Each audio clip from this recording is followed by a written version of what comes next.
Elections రాబోతున్నాయి కదా, next CM ఎవరు వస్తే బాగుంటుంది అనుకుంటున్నారు? నేనైతే చంద్రబాబు నాయుడు అండ్ పవన్ కళ్యాణ్ ఇద్దరు కలిసి ఒక ప్రభుత్వం ఫామ్ చేస్తే బెటర్ అనుకుంటున్నాను. ఎందుకంటే Chandrababu Naidu as a experienced పర్సన్గా చాలా మంచి ఇదిగా ఉంది. అండ్ ఇంకోటి ఏంటంటే ఇప్పుడు పవన్ కళ్యాణ్ ఇంకా ఫ్రెషర్గానే ఉన్నాడు కాబట్టి ఇంకా త్వరలో ఇంకా బెస్ట్ ఇవ్వగలుగుతాడు. అండ్ ఇంకోటి ఏంటంటే అతని పైన ఏం కేసులు లేవు కదండి. సో విజనరీ నెక్స్ట్ సీఎంగా కూడా అనుకోవచ్చు అని నేను అనుకుంటున్నాను. అంటే మనకి రీసెంట్గా ఒక కేసు అయితే నమోదైంది. సో ఆ కేసు కూడా మరి జస్ట్ అది అలిగేషన్ మాత్రమే కదండి, దానికి ఎటువంటి ప్రూఫ్లు కూడా లేవు కదా.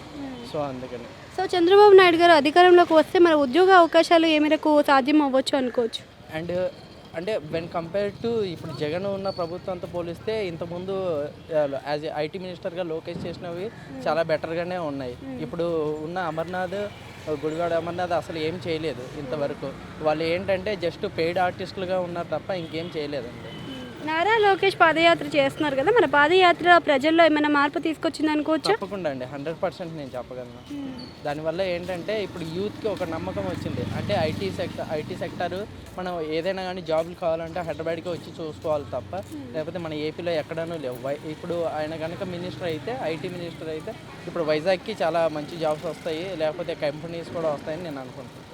వైఎస్ఆర్సీపీ నేతలు కావాలనే పవన్ కళ్యాణ్ రెచ్చగొడుతున్నారు అంటున్నారు, మరి ఎంతవరకు నిజమది? అవునండి, నిజమే. ఎందుకంటే ఇప్పుడు ఒక రోజా కానీ లేకపోతే కొడాలి నాని కానీ, పేర్ని నాని కానీ, అక్కడ నుండి వచ్చేసి అంబటి రాంబాబు కానీ ప్రతి ఒక్కరూ వాళ్ళకి ఏంటంటే వాళ్ళకి ఇచ్చిన మంత్రి పదవులను వాళ్ళు వేస్ట్ చేసుకొని ఏదో అంటే ప్రభుత్వం ద్వారా ఏదైనా ప్రజలకు మంచి చేయాలని లేదు, కానీ ఏదైనా కానీ జస్ట్ తిట్టడానికే ఒక మంత్రి పదవి ఇచ్చినట్టుగా ఉంది. వాలంటీర్ల సిస్టమ్ అనేది ఉపయోగం ఉందంటారా లేదంటారా?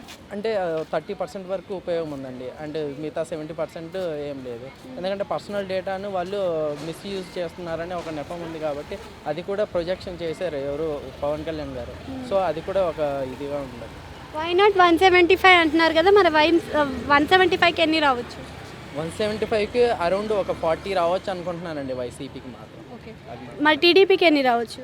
టీడీపీకి అరౌండ్ 130, 170 అలా. ఇట్లా కొంచెం